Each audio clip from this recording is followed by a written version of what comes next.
Aba, umabot na tayo ng 350,000 um, 350,000 subscribers mga bossing. Eh, siyempre wala naman pong ibang, dahilan 'yan kung 'di dahil po sa inyo, sa inyong suporta mga kababayan, oh, ha? Paabutin na natin ng 400. Anyway, ano po ang gagawin kung kayo po ay hindi nakaka-receive ng notification galing kay YouTube? Nandiyan po sa ilalim yung subscribe button. Pindutin niyo lang po 'yan at may lalabas notification. Paglabas ng notification na 'yon, meron kayong pagpipilian, piliin niyo lang po yung all. Ano mga kababayan? Pagkapili niyo ng all, lahat na po ng ating tatalakayin at lahat na po ng ating live stream kayo po ay ino-notify na ni YouTube. Ayan, mga bossing. At sa ilalim naman po ng Mark Ramos, nandiyan po yung like button. Pindutin nyo lang po yan. At pagkatapos ho, i-komento nyo kung pang ilan yung inyong like, kagaya po ng ginawa ni Sir Archie Beroya. Number 10, tol. Ayan, upang madaanan ko ng shoutout ang inyong mga pangalan diyan sa comment section. Tuloy, umpisahan natin to, ha. Kita ni dating Senator Panfilo Lacson na may mas malalim na dahilan pa ang pag-amin ni dating Pangulong Rodrigo Duterte sa pagdinig sa war on drugs. Para sa buong detalye, kukwento yan ni Kim Mangunay. Isang paghamon sa International Criminal Court o ICC ang nakikita ng dating senador na si Panfilo Ping Lacson. Ano kayang hahamunin? Ako, mga bossing, takot nga si dating Pangulong Duterte sa ICC. Iyakan na yung mga DDS dyan. DDS, takot, di ba? Yung idol ninyo. Umamin na kayo. Takot nga sa ICC yung si Duterte. Bakit? Di ba? Biglang tumiwalag nung naramdaman niya, nalaman niya na, kumbaga, hinain na yung reklamo sa ICC, biglang tumiwalag. Kaya yung paghamon, hindi ko lang maintindihan. Alamin pa natin kay Senador Ping Lacson. Kasi iba yung nababasa ko kung bakit umaamin niyang si Duterte, mga kababayan. No? Sa mga revelasyon ni dating Pangulong Rodrigo Duterte sa Senado, sa panayam sa programang Bardagulan sa radyo, posibleng may malalim na dahilan si Duterte kung bakit ito umamin at inako ang mga patayan noong kasagsagan ng war on drugs sa kanyang administrasyon. Baka ayaw kasi talagang sa ICC mapunta. No? Sa Pilipinas na lang. Yan Ang nakikita ko dyan talaga, mga kababayan, mas gusto ng dating Pangulong Duterte na makasuhan siya sa Pilipinas.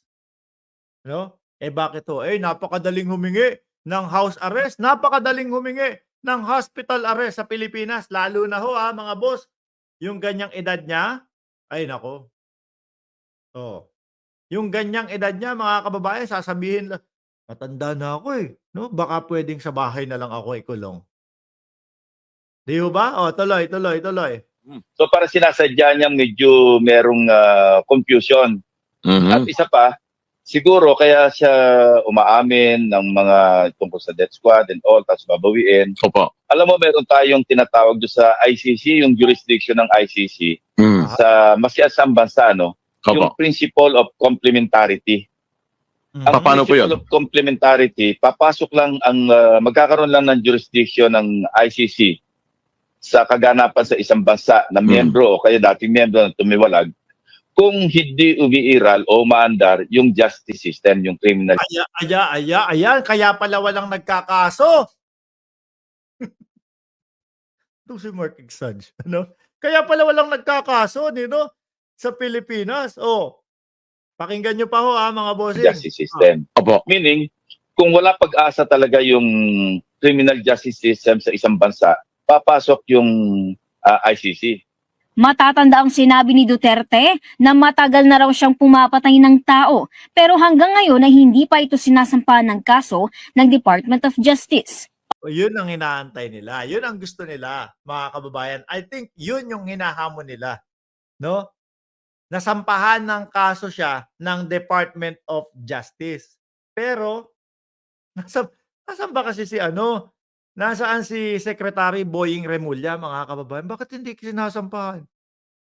No? Siguro, nasa ICC na. Yung mga reklamo, bakit makikialam pa tayo dyan? Hayaan na natin yan. para mabawasan naman yung problema sa Pilipinas. Di ba, Ma'am Chris Rose? Sabi ni Luis Aradaza Quijano, walang silbi sa Senado. Kasi ako yun talaga ho ang nakikita ko diyan, mga bossing. Yun ho talaga ang nakikita ko. Sinasadya nila na umamin, sinasadya nila na akuin para sa Pilipinas pa lang magkaso na kayo, no? Para hindi na ako pupunta sa ICC. Eh kaso po nandun na talaga lahat. Para saan pa yung pagkakaso sa Pilipinas? At sabi at sabi ng Department of Justice Secretary Boying Remulla, hindi kami makikipagtulungan sa investigasyon. Pero, hindi kami pipigil sa pagpasok ng ICC. Takot sila kay Duterte, may bumabaliktad na sila, sabi ni Andrew Tuason. Tuloy. Paliwanag ni Lacson, kapag nagsampa na ng kaso ang DOJ at nagkaroon ng preliminary investigation ng National Bureau of Investigation, ibig sabihin daw ay wala ng jurisdiction ng ICC sa bansa dahil sa pag-iral ng justice system. Tama nga naman. Di ho ba, mga kababayan? Yun ang gusto nila. Kasuhan nyo kami dito. Ayan umaamin na kami sa Senado kung ano-ano na sinabi ng dating Pangulong Duterte. Kasuhan nyo na kami. Si Bato, ano yung pahayag niya nung nakaraan? Tingin ko ho, magagamit sa kanya yung kanyang mga sinabi doon sa Senado. Ganun ang sabi ni Bato. So talagang inuudyokan at binubuyo nila, mga kababayan, nakasuhan po sila sa Pilipinas. Pero, wait lang. Wait lang. Yung mga nagreklamo, rumekta na sa ICC. Ano para saan pa yun sa Pilipinas? Okay na ito, no?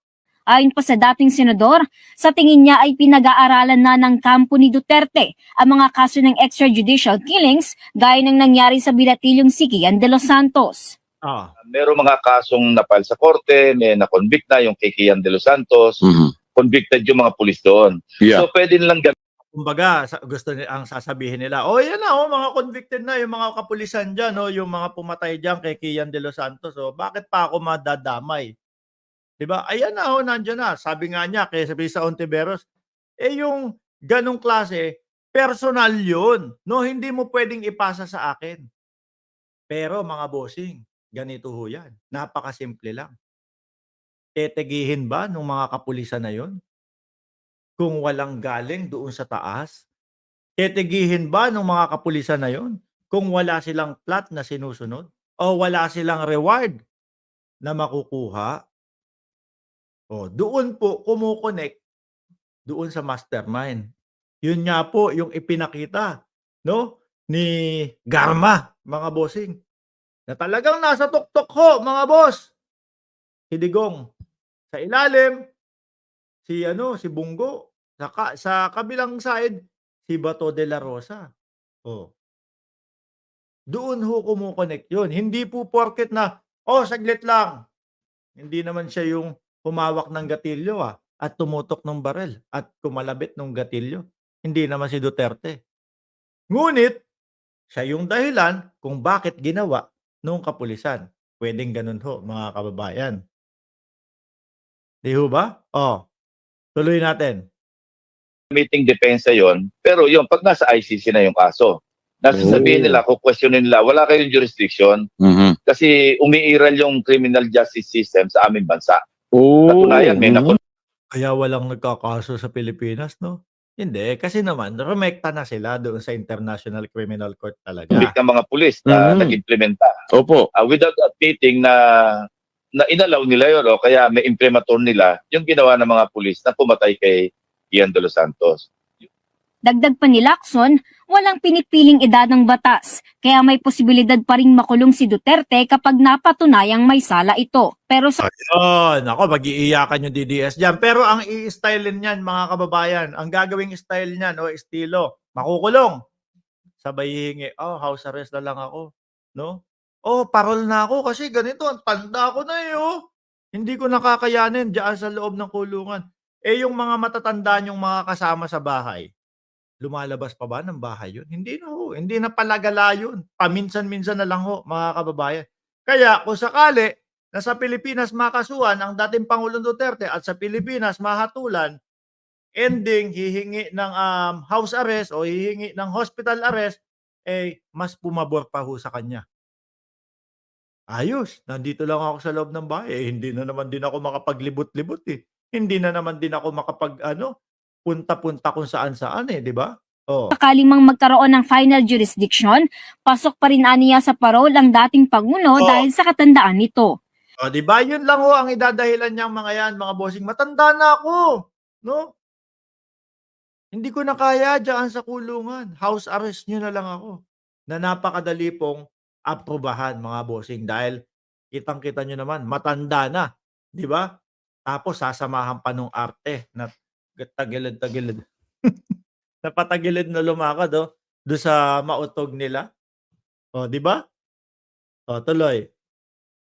Nilinaw naman ni Lacson na ang pag-ako ni Duterte ay hindi nangangahulugang inaamin nito ang mga nagawang pagpatay ng mga pulis noong kasagsagan ng war on drugs.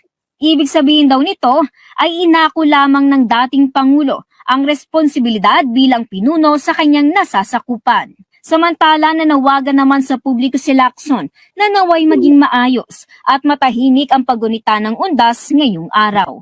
Ako si Kim. Ayun. Kaya mga bossing, do'n tayo, rekta tayo do'n sa ICC. Huwag kayong mag-alala, no? Do'n sa mga nagtatanong, "Bakit Mark Ramos, ICC ka ng ICC, bakit hanggang ngayon wala pa?" Huwag kayong mag-alala. Ganyan din yung sinasabi niyo kay Kibuloy. 'Di di ho ba? Sabi niyo, "Mark Ramos, sabi mo mahuhuli na si Kibuloy. Sabi mo matatapos na ang pagtatago ni Kibuloy. Bakit hindi pa?" O kayo naman ang tatanungin ko ngayon. Nasaan na yung Kibuloy ninyo? Nasaan na yung sipoon ninyong Kibuloy? 'Di ba nandun sa loob? O etong sa ICC, antay-antay lang, 'no? Sabi nga ni dating Senador Trillanes, naipasa na o yung transcript sa ICC. Kaya wait lang ho kayo, mga bossing.